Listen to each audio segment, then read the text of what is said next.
ये तो निश्चित रूप से हिंदू धर्म को छोड़ना, ये धर्मांतरण है। धर्मांतरण इसलिए मैं कहूँगा, घर वापसी शब्द तो ये इस्तेमाल करते हैं। ये हम्म। आरएसएस वाले दलितों को कहते हैं कि आप अपने घर में वापस चले आओ, क्योंकि आप तो शुरू से हिंदू थे, आपके हमारे पूर्वज एक ही हैं, ये दूसरे लोगों ने आपको ज़बरदस्ती से मुसलमान बना दिया या ये पिछड़ा रखा। अब आप ये खास घर वापसी तो खास तौर से इस्तेमाल किया जाता है मुसलमानों और क्रिश्चियंस को हिंदू धर्म के फोल्ड में लाना, हिंदू धर्म के दायरे में लाना, उसको घर वापसी कहा जाता है। ये तो बाबा साहब खुद कहते थे, मैंने अपने धर्म को बदला है, उसमें हमें कोई ऐतराज़ नहीं होना चाहिए।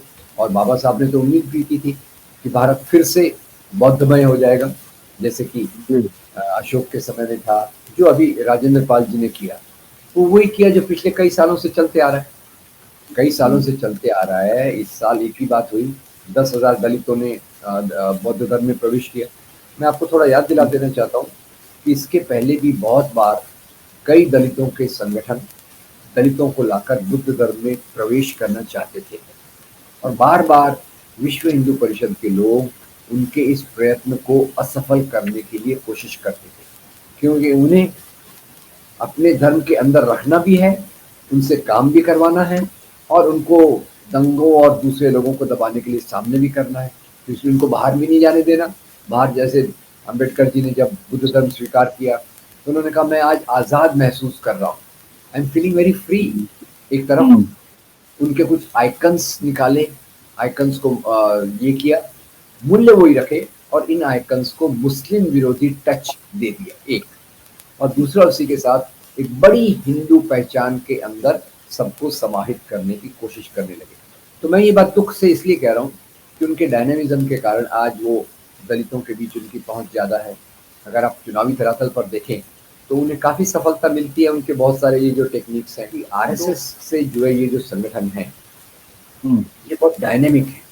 अब डायनेमिक मैं उनकी तारीफ इसलिए कर रहा हूँ कि वो समय के अनुसार अपनी भाषा को बदलते हैं। हम्म। उनका एजेंडा वही रहता है, उनका कोर जो लक्ष्य रहता है वही रहता है, पर भाषा को बदलते रहते हैं। तो शुरू-शुरू में तो जब इनके पहली बात तो ये ख्याल कीजिए कि इनका दाव आजकल तो डॉक्टर अम्बेडकर को उन्होंने प्रातःस्मरणीय की लिस्ट में रखा हुआ है। Thank you very much. Hmm. पर जहाँ तक उनके सिद्धांत हैं, उनके सिद्धांतों की पूरी तौर से उपेक्षा की जा रही है कि भारत का इतिहास मुख्य रूप से ब्राह्मणवाद और बुद्ध धर्म के सिद्धांतों के बीच के संघर्ष का इतिहास है।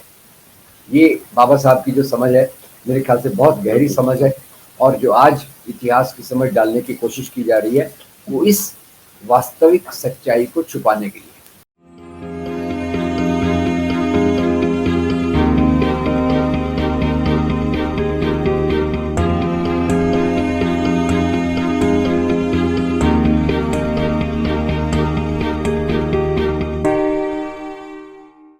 आजकल हिंदू लोगों की या खासकर कट्टरवादी हिंदू लोगों की भावनाएं बात बात पर आहत हो रही हैं। हालिया मामला दिल्ली का है। दिल्ली में 5 अक्टूबर को बौद्ध दीक्षा कार्यक्रम हुआ था, जिसमें दिल्ली सरकार के ही मंत्री राजेंद्र पाल गौतम, जो कि बौद्ध हैं, उन्होंने एक निजी बैनर तले, मिशन जय भीम के बैनर तले एक कार्यक्रम का आयोजन किया, जिसमें तकरीबन 10,000 लोगों ने बौद्ध धर्म की दीक्षा ली थी। जिस पर जो है कल आदेश गुप्ता और गौरव भाटिया ने पुलिस में तहरीर दी है कि उनसे उनकी धार्मिक भावना आहत हुई है। मंत्री राजेंद्र पाल गौतम जी ने ये कहा था कि वो हिंदू देवी देवताओं पर उनकी श्रद्धा नहीं है या उनकी आस्था नहीं। तो ये मैं जानने और समझने की कोशिश करूंगा राम पुनियानी सर से कि आखिर ये मामला क्या है, कैसे इन चीजों को समझा जाए। मैं हूं अमर और आप देख रहे हैं अम्बेडकर नामा। हमारे चैनल को लाइक कीजिए, शेयर कीजिए, सब्सक्राइब कीजिए और पूरा वीडियो देखते रहिए। इसमें कई गुत्थियां सुलझेंगी। तो आखिर वजह क्या है कि आरएसएस जो है या आरएसएस की अनुसांगिक संगठन, बीजेपी हो, हिंदू वाहिनी हो, बजरंग दल हो, विहिप हो, ये सब जो है उग्र हिंदूवाद की ओर अग्रसर होते हैं। और जहां भी लगता है, खास करके हिंदू लोगों की, हिंदू संप्रदाय की, हिंदू राष्ट्र को जो है खलल पड़ने वाली जो बात है, उनका विरोध करने के लिए एक जो है मजबूत प्रतिपक्ष के रूप में बौद्ध धर्म एक पैरेलल वे में चलता है। तो क्या इस चीज से राजेंद्र पाल जी के इस कार्यक्रम से वो इतनी घबरा गए हैं कि उनकी धार्मिक भावनाएं आहत होने लगी हैं? तो चलिए सीधे चलते हैं पुनियानी सर से, अब पूरा मामला समझते हैं आखिर चल क्या रहा है, हो क्या रहा है। जी सर। जी, बहुत धन्यवाद आपका मुझे बुलाने के लिए। तो मैं ये स्पष्ट कर दूं कि ये जो विजयादशमी दशहरा के दिन ये जो धर्मांतरण का 10,000 लोगों ने हिंदू धर्म को छोड़कर बौद्ध धर्म अपनाया, ये कोई नया नहीं है। अगर आपको याद हो तो इसी विजयादशमी के दिन 1956 को बाबा साहब आम्बेडकर ने भी हिंदू धर्म को त्याग कर बुद्ध धर्म की दीक्षा ली। और आपको ये भी याद होगा, ये जो 22 प्रतिज्ञाएं हैं, ये उन्होंने उस समय पढ़ी थी। ये कोई नई बात नहीं है। दूसरी बात मैं आपको याद दिलाना चाहता हूँ कि इसको जो कई लोग अशोक विजयादशमी कहते हैं, क्योंकि सम्राट अशोक ने भी इसी दिन बुद्ध धर्म को स्वीकार किया था। और जहाँ तक आज के ये जो भाजपा का मामला है, आरएसएस का मामला है, ये एक थोड़े से कॉम्प्लिकेटेड मिले जुले तरीके से दलितों को उनकी जगह पर रखना चाहते हैं। सामाजिक परिवर्तन, बराबरी, सामाजिक न्याय नहीं देना चाहते, और साथ ही साथ ये दिखावा भी करना चाहते हैं कि हम आपके साथ हैं और हम आपको लेकर चलेंगे। तो इसलिए थोड़ा अगर हम इतिहास में झांकें तो पहले तो यही देखें कि गौतम बुद्ध का जो पूरी क्रांति थी, बाबा साहब तो इसको क्रांति कहते हैं, वो जाति वर्ण व्यवस्था के खिलाफ थी। और उन्होंने जब ऊंच नीच को देखा तो उसी के खिलाफ उन्होंने समता समता शब्द जो मेरे ख्याल से भारतीय दर्शन शास्त्र में एक महत्वपूर्ण स्थान रखता है, वो गौतम बुद्ध की देन है। और उनका समता से यही मतलब था, सामाजिक समता, जो लेकर आगे चली। अब खैर कितने सालों तक तो जब राजाशाही थी, वो मुसलमान राजा हो या हिंदू राजा हो, सामाजिक व्यवस्था में कोई बदलाव नहीं आया। ये बात ख्याल रखने लायक है। कई लोग मुसलमानों को इस जाति व्यवस्था के लिए दोष देते हैं। मेरी समझ ये है कि राजाशाही, राजा मुसलमान हो या हिंदू हो, उनकी शासन व्यवस्था में किसी प्रकार का सामाजिक सुधार का कोई अंश नहीं है। अब ये प्रक्रिया चालू होती। जी, मैं इसमें एक बात और जोड़ देना चाह रहा हूँ सर, कि तत्कालिक मुस्लिम राजा भी जो भी रहे, जिस समय जिस दौर की भी बात करें, तो उनका जो संबंध रहा है उच्च कुल के राजपूतों के साथ ही रहा है। उसमें भी निम्न दर्जे के जो ये लोग रहे, चाहे वो मुस्लिम रहे, चाहे ये राजपूत रहे, या फिर और भी कोई जो पैरेलल संबंध थे, उन्हीं में संबंध हुए। मुगलों का भी जो संबंध हुआ उस तत्कालिक राजघरानों से ही हुआ, या राजघरानों का संबंध भी जो हुआ मुगल से, तो वो एक पैरेलल वे में थे। उसमें आर्थिक लेवल पर अगर बात करें तो वो दोनों में जमीन आसमान का अंतर नहीं था, वो लगभग बराबर के थे। ये आपने बहुत अच्छी बात सामने रखी है, क्योंकि आज एक प्रकार से बाइनरी पैदा की जाती है, हिंदू बनाम मुस्लिम की। और इस बाइनरी के पीछे यहाँ की जो सामाजिक व्यवस्था है उसको ढांकने की कोशिश की जाती है। क्योंकि जो मुसलमान राजाओं के संबंध, आपने बिल्कुल सही कहा कि वो उच्च उच्च कुलीन राजपूतों से थे या उच्च कुलीन राजाओं से थे, और बहुत सारे सवर्ण उनकी सेवा में थे। वो सवर्ण उनकी भी सेवा में थे, हिंदू राजाओं की सेवा में भी थे। तो मुख्य मुद्दा जो था, ये एक सवर्ण बनाम दलित का था, सवर्ण बनाम गरीब का था। और उस गरीब में हिंदू भी हो सकता है, मुसलमान भी हो सकता है, दोनों के हालात एक प्रकार से बराबर हैं। तो ये जो समाज का वास्तविक भेद है, जो सवर्ण और दलित के बीच में है, उसको मिटाकर ये हिंदू और मुसलमान के रूप में रखना चाहते हैं, जो कि पूरी तौर से गलत है। खैर, तो आगे हम जब चलते हैं तो मध्ययुगीन काल में हमारी संत परंपरा के संतों ने, खास तौर से कबीर, तुकाराम, नामदेव, नरसिंह मेहता, इन लोगों ने वर्ण व्यवस्था, जाति व्यवस्था का विरोध किया। पर अपने समय के अनुसार इससे ज़्यादा वो आंदोलन तो कर नहीं सकते थे, पर उनकी कविताओं में, वाणियों में एक प्रकार की समता का सिद्धांत चलता रहा। इसीलिए जो डॉक्टर अम्बेडकर संत कबीर को अपना दूसरा गुरु मानते हैं, क्योंकि संत कबीर की लेखनी इतनी शक्तिशाली है, इतनी उसमें ताकत है कि, और वो जाति व्यवस्था का विरोध करती है। तो आगे चल के जब हम देखते हैं कि आज़ादी के आंदोलन के साथ साथ समांतर पहले ज्योतिराव फुले आते हैं, दलितों के बीच में शिक्षा, सावित्रीबाई जी फुले आती हैं, औरतों के बीच में शिक्षा, और यहाँ से एक सामाजिक परिवर्तन का दौर चालू होता है, जिसको बाद में अंबेडकर जी के आने के बाद बहुत बड़ा उछाल मिलता है।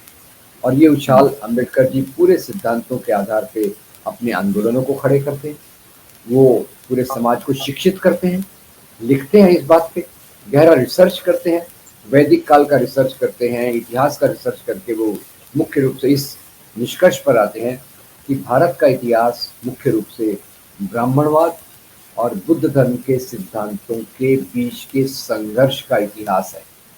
ये बाबा साहब की जो समझ है, मेरे ख्याल से बहुत गहरी बिल्कुल। समझ है, और जो आज इतिहास की समझ डालने की कोशिश की जा रही है, वो इस वास्तविक सच्चाई को छुपाने के लिए। खैर, तो इसी के चलते फिर बाबा साहब ने, जब जैसे हम जानते हैं, चौदार तालाब का आंदोलन करे, तो वो हिंदू धर्म व्यवस्था के अंदर ही अपनी जगह बनाना चाहते थे, और इसके लिए उन्होंने चौदार तालाब का आंदोलन किया और कहा कि भाई हम दलित हैं, हिंदू हैं, हमको भी पानी पीने का अधिकार है। फिर बिल्कुल। कालाराम मंदिर का आंदोलन किया, और हुँ, कालाराम मंदिर, इन दो आंदोलनों के बाद उनके जो अनुभव हुए कि इस समाज में कहने के लिए तो हमको हिंदू कहा जाता है, पर जहाँ तक हमारा बर्ताव है, हमारे खिलाफ जो बर्ताव किया जाता है, वो बहुत निम्नतर है। जो बर्ताव हमारी डिग्निटी, हमारी जो अस्मिता है, हमारी जो बराबरी की आकांक्षा है, उसके पूरे तौर से विरोध में है। और इसी के चलते उन्होंने मनुस्मृति का दहन किया, और निश्चित रूप से मनुस्मृति का दहन करते समय बाबा साहब ने सोचा होगा, मनुस्मृति में जाति व्यवस्था है, वर्ण हुँ, व्यवस्था है, स्त्री और पुरुषों की ऊंच नीच है, वो पूरे सिद्धांत हैं जो एक आधुनिक समाज के सिद्धांतों के खिलाफ है। और इसी के खिलाफ, इसी के पूरे विरोध में चलकर बाद में वो भारतीय संविधान की ड्राफ्टिंग करते हैं, उसकी इसके पूरे विरोध में करते हैं। अब यहाँ मैं आपको एक बात ध्यान दिलाना चाहता हूँ कि आरएसएस से जुड़े ये जो संगठन हैं, हुँ, ये बहुत डायनेमिक है। अब डायनेमिक मैं उनकी तारीफ इसलिए कर रहा हूँ कि वो समय के अनुसार अपनी भाषा को बदलते हैं। हुँ, उनका एजेंडा वही रहता है, उनका कोर जो लक्ष्य रहता है वही रहता है, पर भाषा को बदलते रहते हैं।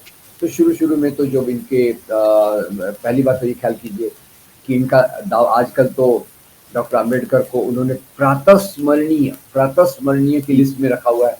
Thank you very hmm, much. पर जहाँ तक उनके सिद्धांत हैं, उनके सिद्धांतों की पूरी तौर से उपेक्षा की जा रही है।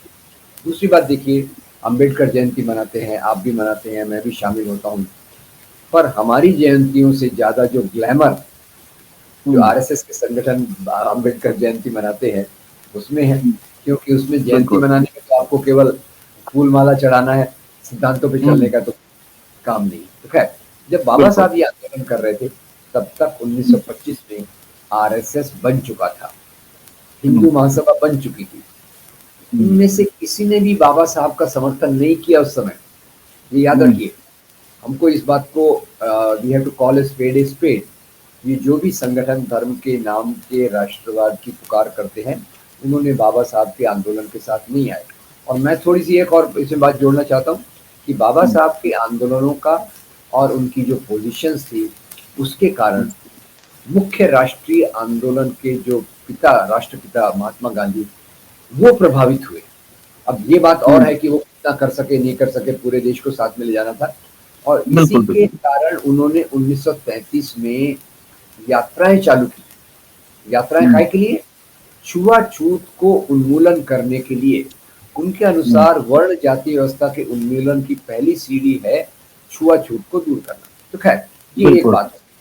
अब दूसरी तरफ से आरएसएस बनता है, तो शुरू में तो वो केवल मुस्लिम विरोध दिखाते हैं, ब्रिटिश के प्रति वफ़ादारी दिखाते हैं, ये 2 उनके शुरू के मुख्य काम हैं।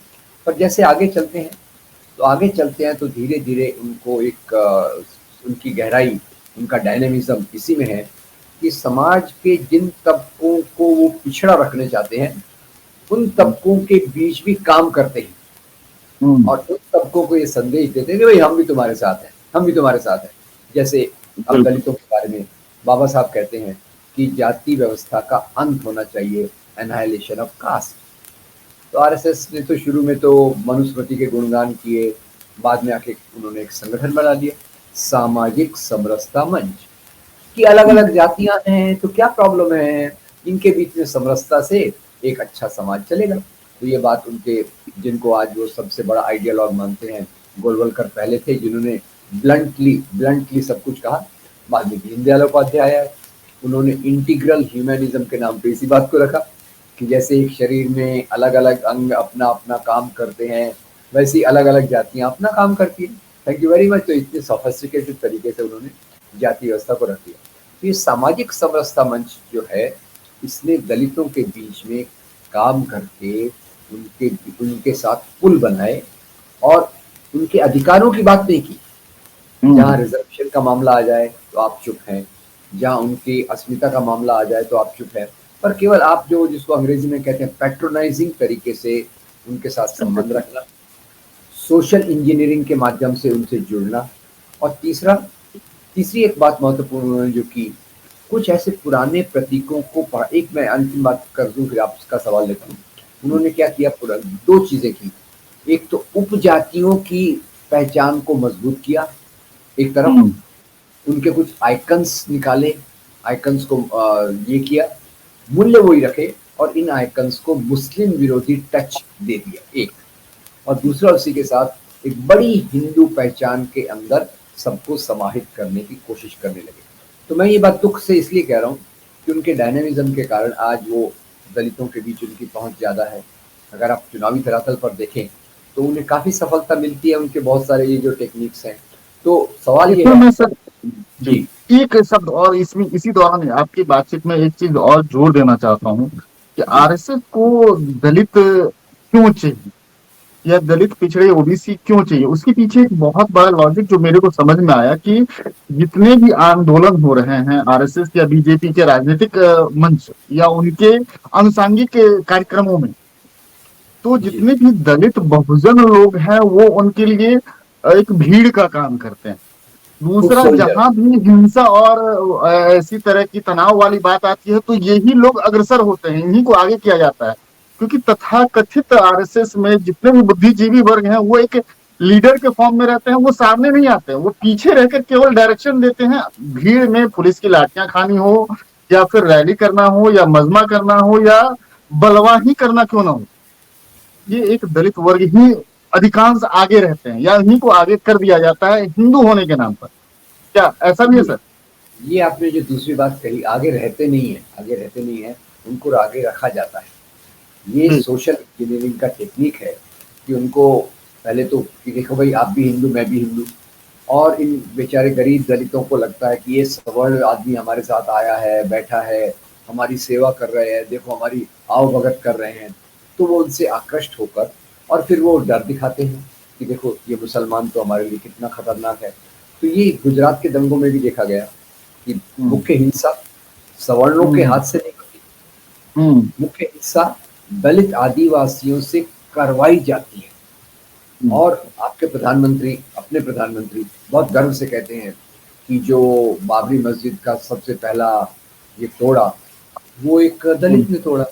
अब ये भी देखिए, अब वो दलित जिसको मंदिर में प्रवेश ही नहीं मिलता था, जिसको मंदिर में प्रवेश नहीं मिलता था, मंदिर निर्माण के लिए वो पहली कुल्हाड़ी चलाता है। तो ये एक मैनिपुलेशन जो है, वो बहुत चालाक मैनिपुलेशन है, इसको हमको समझना हम्म। पड़ेगा। जब तक हम ये बात नहीं समझेंगे, तब तक हम सच्चाई को पहचान नहीं सकते। और इस मामले में भी देखिए, जो अभी राजेंद्र पाल जी ने किया, वो वही किया जो पिछले कई सालों से चलते आ रहा है।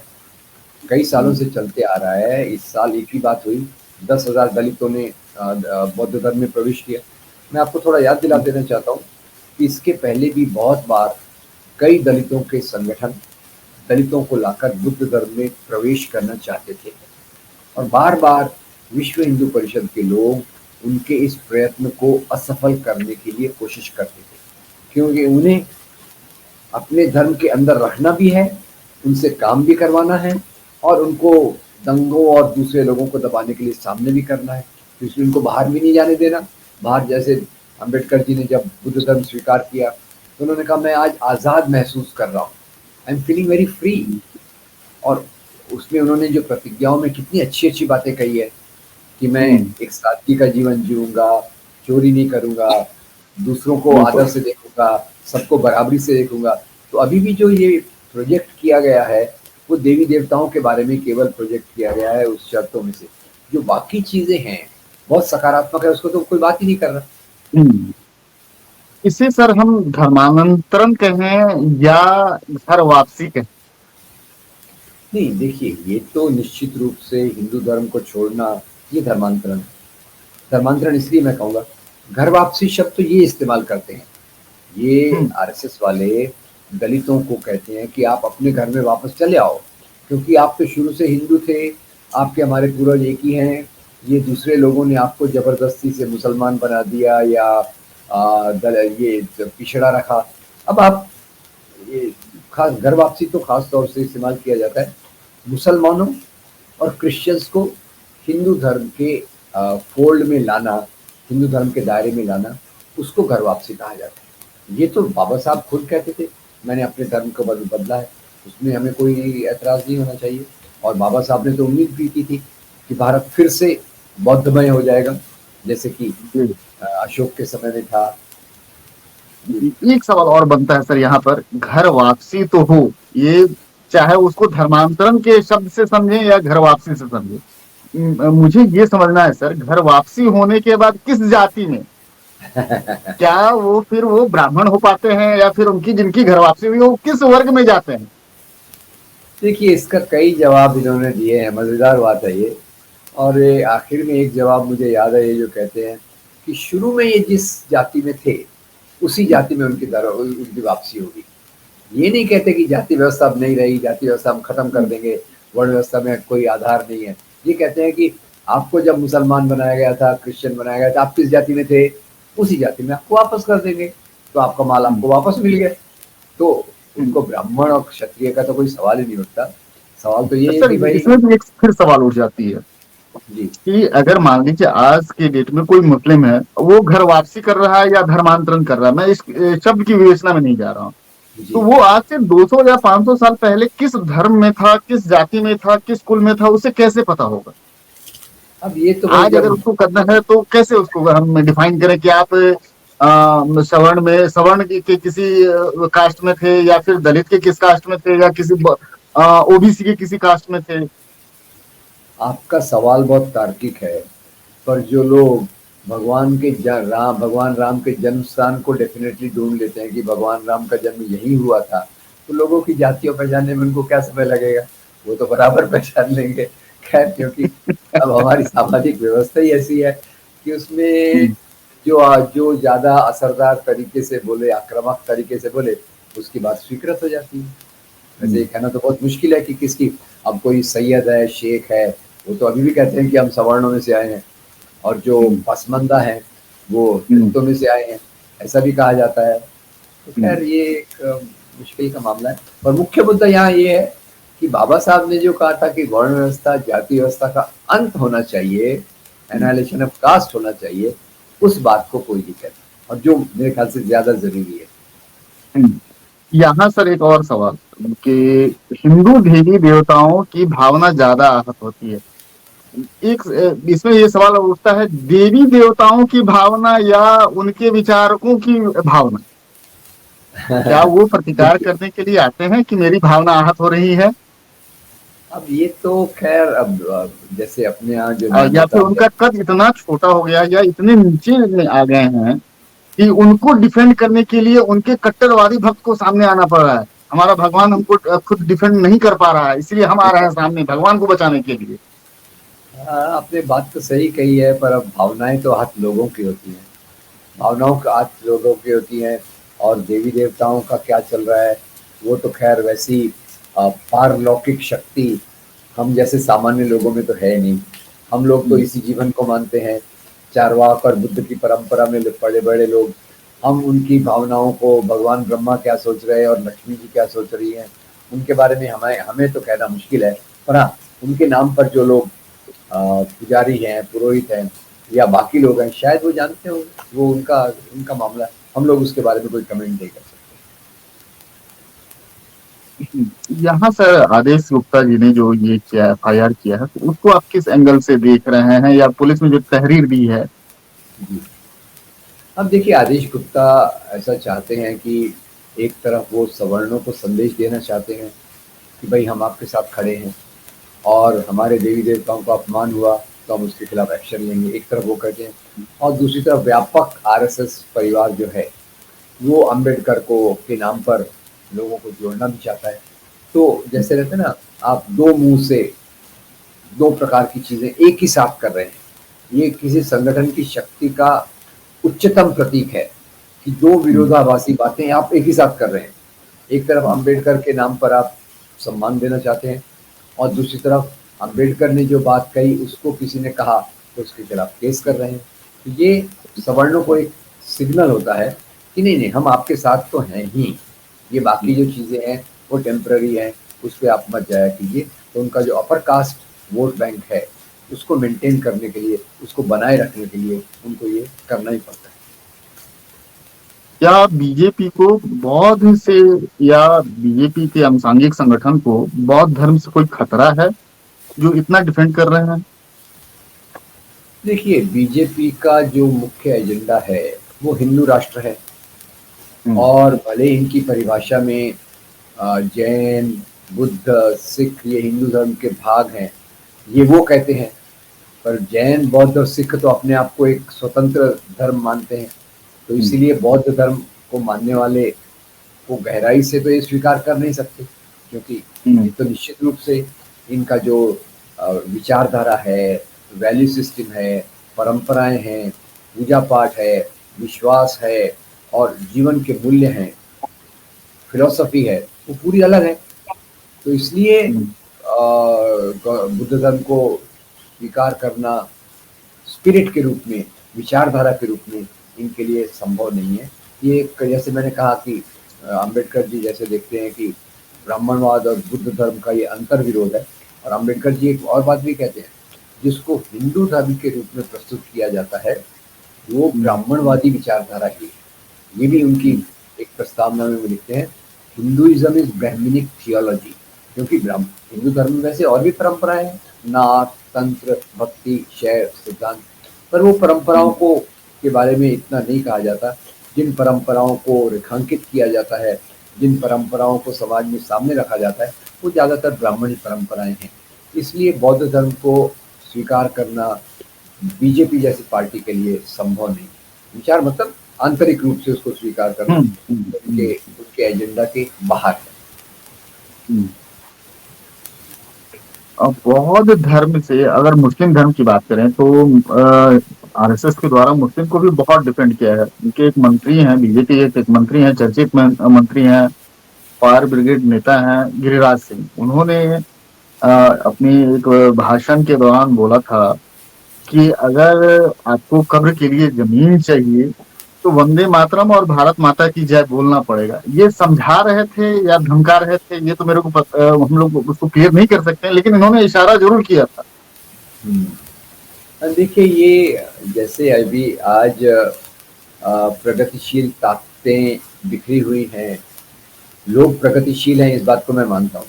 ज़्यादा लोगों में उदारता है, मानवता है, सर्वसमावेशीपना है, पर ये ताकतें बहुत बिखरी हुई हैं, और जो ताकतें संकीर्ण राजनीति को समाज पे लादना चाहती हैं धर्म के नाम पर, वो ताकतों ने बहुत सत्ता प्राप्त कर ली है। और ये सत्ता केवल राजनीतिक नहीं है, इस बात को ख्याल कीजिए, ये सत्ता राजनीतिक है, सामाजिक है, और उनकी विचारधारा को भी उन्होंने बहुत गहरा समाज में फैला दिया है। तो अब उसको आप धमकी समझें या एडवाइस समझें, वो दोनों का एक मिला जुला है। पर ये बात तो निश्चित है कि उनकी जो ताकत है, सत्ता है, आज बहुत बड़ी हुई है। और अगर जिन विचारों के बारे में हम बात कर रहे हैं, समता की बातें, मानवता की बातें, सर्वसमावेश की बातें, दूसरों की इज्जत की बातें, तो उसकी हमारी जो बिखरी हुई ताकतें हैं, वो बिखरी हुई ताकतें इसका कैसा अपने विचारों को कैसे सामने मजबूती से रखें, ये हमारे सामने एक बहुत बड़ी चुनौती है। ये थे राम पुनियानी सर। बहुत विस्तार से समझाया कि आखिर आरएसएस की रणनीति क्या है, किस ढंग से वो काम करती है, उसका इतिहास क्या है, बौद्ध धर्म का इतिहास क्या है, बीजेपी में इतनी बौखलाहट क्यों है राजेंद्र पाल जी के गौतम कार्यक्रम से, क्योंकि उन्होंने बौद्ध दीक्षा की है और बौद्ध दीक्षा में तकरीबन 10,000 लोगों का एक बार हिंदू से बौद्ध में होना हिंदू राष्ट्र के लिए एक बहुत बड़ी चुनौती है। इस कारण बीजेपी अभी तत्काल बौखलाई हुई है और देखना लाजमी होगा कि राजेंद्र पाल गौतम आकर आखिर इस पर क्या रुख अपना रहे हैं या फिर बीजेपी इस पर क्या रुख अपना रही है। तो पूरी वीडियो को देखिए, लाइक कीजिए, शेयर कीजिए, सब्सक्राइब कीजिए, अपने दोस्तों को सुनाइए, घर में बैठ कर देखिए। तो विदा लेते हैं और अगले एपिसोड में फिर मिलेंगे, राम पुनियानी सर से फिर बात करेंगे किसी दूसरे मुद्दे पर। तब तक के लिए विदा। धन्यवाद सर। Thank you.